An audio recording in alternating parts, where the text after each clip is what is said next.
காலை நேர பிரதான செய்திகள். செய்திகளினூடாக நர்மதா சிறில் முதலில் தலைப்பு செய்திகள்.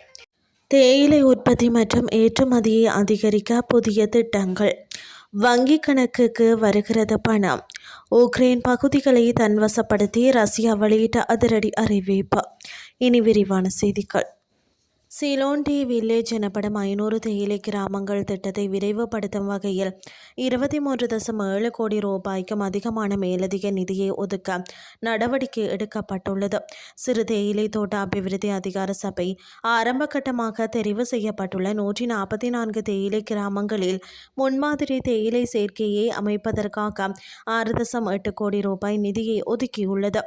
மேலும் தரமான தேயிலை நாற்றுகளை உற்பத்தி செய்வதற்காக 16.9 கோடி ரூபாய் நிதியை ஒதுக்க கிராமிய அபிவிருத்தி, சமூக பாதுகாப்பு மற்றும் சமூக வலுவூட்டல் அமைச்சு திட்டமிட்டுள்ளது.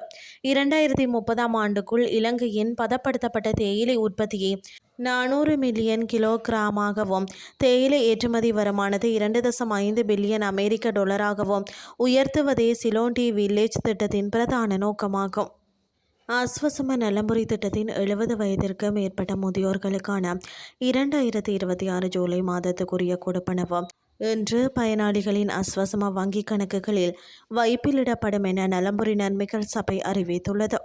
இதற்கமைய அஸ்வசம நலம்புரி பலன்கள் செலுத்தும் திட்டத்தின் முதற்கட்டத்தின் கீழ் 70 வயதுக்கு மேற்பட்ட 6,21,638 முதியோர்களுக்காக நிதி ஒதுக்கப்பட்டுள்ளது.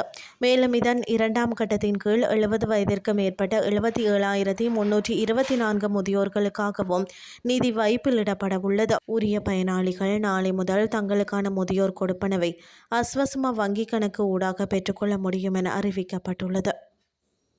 இனி வெளிநாட்டு செய்திகள். கிழக்கு மற்றும் வடகிழக்கு உக்ரைனில் உள்ள 4 குடியிருப்பு பகுதிகளை தங்களது கட்டுப்பாட்டுக்குள் கொண்டு வந்துள்ளதாக ரஷ்ய பாதுகாப்பு அமைச்சு அறிவித்துள்ளது. உக்ரைனின் டொனெட்ஸ்க் பிராந்தியத்தில் உள்ள கிராஸ்னோயார்ஸ்கோயே என்ற குடியிருப்பு பகுதியை ரஷ்யாவின் சென்டர் படைப்பிரிவு கைப்பற்றியுள்ளதாக ரஷ்ய அமைச்சு வெளியிட்ட அறிக்கையில் குறிப்பிடப்பட்டுள்ளது.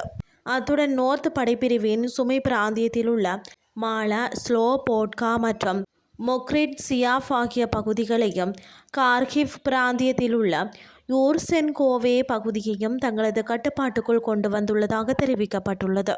எல்லை கட்டுப்பாட்டு பகுதியில் ஒரு தடுப்பு மண்டலத்தை உருவாக்குவதாக ரஷ்யா தெரிவித்து வரும் நிலையில் வடகிழக்கு சுமி பிராந்தியத்தில் தங்களது செயல்பாடுகளை விரிவுபடுத்தி கொண்டே கிழக்கு உக்ரைன் முழுவதிலும் ரஷ்ய படைகள் தீவிர தாக்குதல்களை தொடர்ந்து முன்னெடுத்து வருவதாக தெரிவிக்கப்படுகிறது.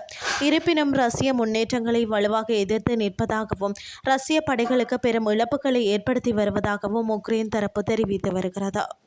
இத்துடன் செய்திகள் யாவும் நிறைவடைகின்றது. அடுத்த இரவு 8:30 எதிர்பாருங்கள். நன்றி.